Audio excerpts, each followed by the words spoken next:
What's going on, everybody? Another episode of 4x4 Camping and Adventures, and today, a bit of a different one. I almost threw the bead off the Tyre on my latest trip, so I'll put some footage up. Essentially I went in this rut and hit the side pretty hard, and yeah, from there it almost threw the bead off. Didn't even realise till I started pumping up and didn't have time to adjust it, fix it, that kind of thing when I left. So pretty much got home and decided just to pop the bead off, probably just clear out any debris that's in there, and then I figured at the same time, might as well make a video about how to pop your bead off your tyre and reseat it and all that kind of thing, clean it up and get it back to brand new. So that's what this video is going to be about, so let's get into it. So first things first, got it on the kangaroo jack, lifted it up.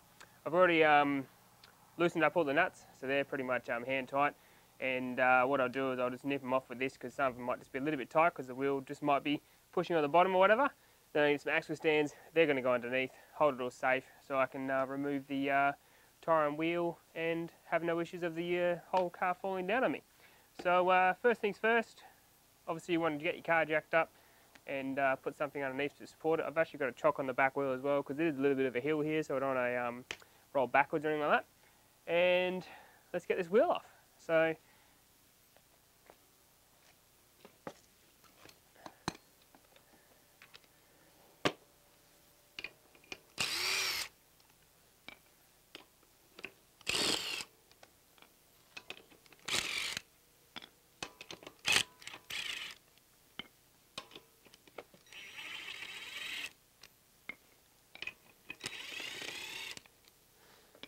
alright, so got the nuts, they're all ready to rock and roll. Now I'm going to just seat it all up, get these axle stands underneath here and make sure it's all safe and secure. But from here, it's going to pull this off, and then once I pull that off, I'm just going to pretty much lower the car back on its axle stands. I'm going to raise the kangaroo jack up, drop all the air out of this, and put the kangaroo jack on where the beads come unseated, and essentially completely unseat the bead. And then from there, what I can do is clean out all the gunk and mud that's stuck in the bead, and then hopefully, once all the gunk and all that's been removed out, I should be able to just chuck the Ridge Rider compressor on it, and yeah, it should just re-pop and get that lovely ponging noise, which sounds pretty cool when tyres reseat. But yeah, it should have enough airflow going through it, so that should be sweet. But if not, we'll use the old deodorant trick where you just spray deodorant in there and light it up with a bit of fire. So I'll get these axle stand underneath here, and yeah, we'll get this tyre up. What I should be able to do now is lower it on that axle stand, and she should be sweet. Alright, so next step on this is now the wheel's off and the car's all jacked up, what I have to do is let all the air out. So nothing better than using the old quick deflator. This is my original one. I've had this for almost 2 years now, and it's still going strong.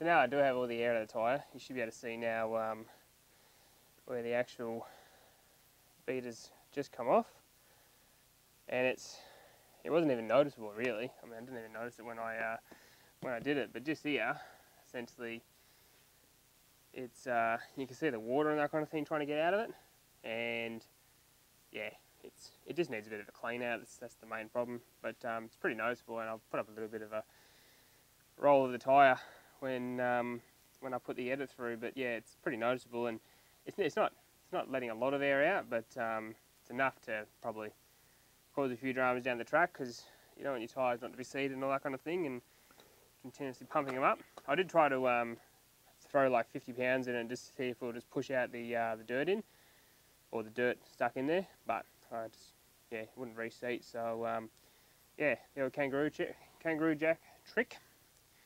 Just chuck it on there, and yeah, should just pull it straight off, and then I can get a bit of a wash a bottle in there, and might even just get the hose and wash it out, and it should be sweet. Alright, so this is essentially what you're looking for. Bit of safety here. These aren't exactly that safe. Used properly, they're pretty safe, but you don't sort of put your whole body above this part here, because it can just snap back and flick you in the face, and you'll have to be going to the dentist after that one, because they can put a bit of force in you when they flick back up. So a bit of safety, just keep away from this area here. So this shouldn't take too much at all. I mean, probably should take you 10-15 minutes. You can do this on the side of a track if you wanted to. Just make sure it's obviously a level flat surface, because you don't want to be doing this on an angle or anything like that, because it's just cause more dramas. But essentially from here, the idea is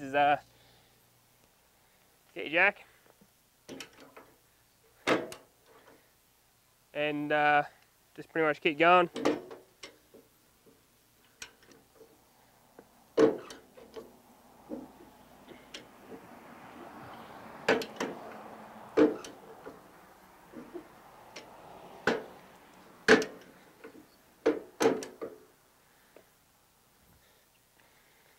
Alright.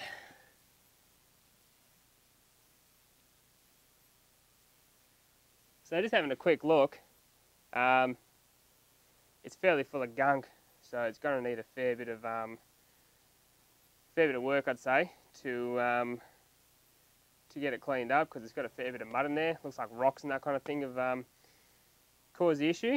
But yeah, I'll keep going, get it unseated, and then show you how to clean it.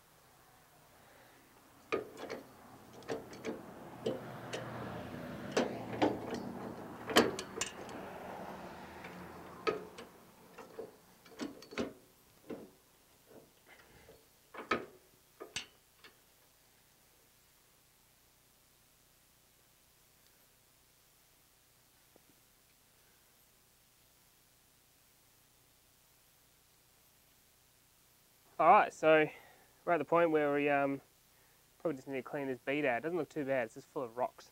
So get your squirter bottle, put it on the, if you're on the side of a track, you can use a water bottle, just put a hole on the top of it, and use a bit of a squirter bottle, if you know what I mean.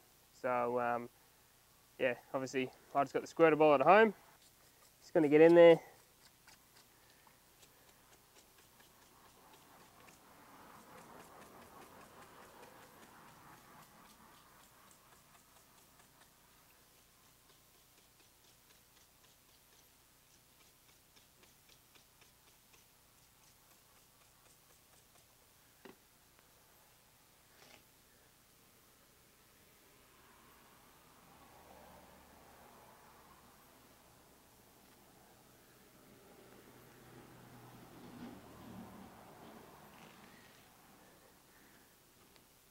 What I have actually noticed, there's a fair bit of the rock that I fell into is quite gravelly. So what I'm going to have to do is probably just get a bit of a screwdriver and just sort of shimmy some of it out, because it's quite hard and set.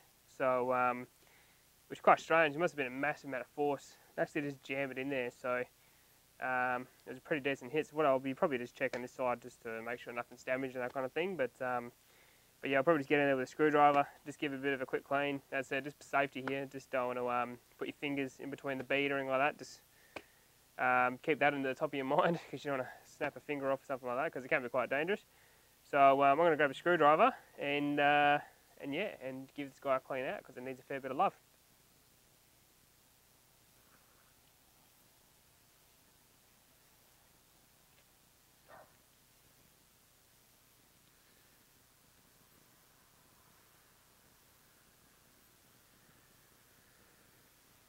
So I'm actually dealing with a fair bit more dirt than I actually realised. It was actually caked full, and the actual whole rim has been loaded up with this dirty gravel stuff. So I'm going to keep hitting it with a screwdriver and get as much out, and then just wash the rest out with the hose, because yeah, it's quite in there, and I understand why I didn't want a seat now, because it was absolutely chockers.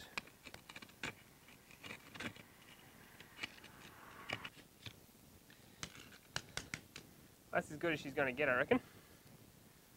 I hit it with a hose, and then put the ridge rider on it, see if it pops back in.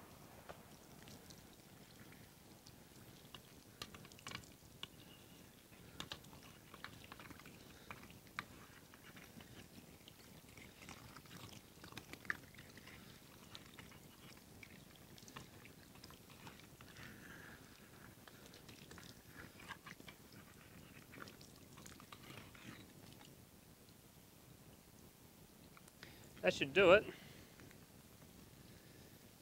That should probably do it. I'll get the ridge rider on there and see if she pops.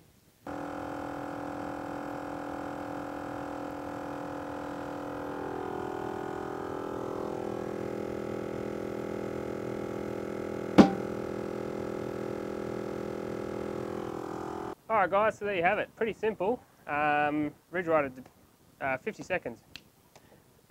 And she's back on board, reseated. There's no air leaking, I can't hear any air seeping out from anywhere, so it's seated pretty well. So I'm just going to chuck him back on the car now and yeah, chuck some more air in there, get him back up to 40 psi or whatever I decide to go to. And yeah, that's going to make my life a lot easier, obviously, because yeah, that was becoming a little bit annoying, but crazy how much dirt and muck got in there just from that one little hit. So yeah, I'm actually surprised from the hit it didn't actually throw the tyre off the wheel altogether, but which would have been a little bit no, a little bit interesting probably, because it was a fairly decent hill and fairly decent angle, so I would have been, yeah, trying to do it on the side of a track, which I didn't exactly want to do because I didn't have the kangaroo jack with me, so it would have been a little bit of a drama. But that is another episode of 4x4 Camping and Adventures, and I'll get this tyre back on the car. I'm going to go hit some trails and go 4-being. So I'll see you in the next one. See ya!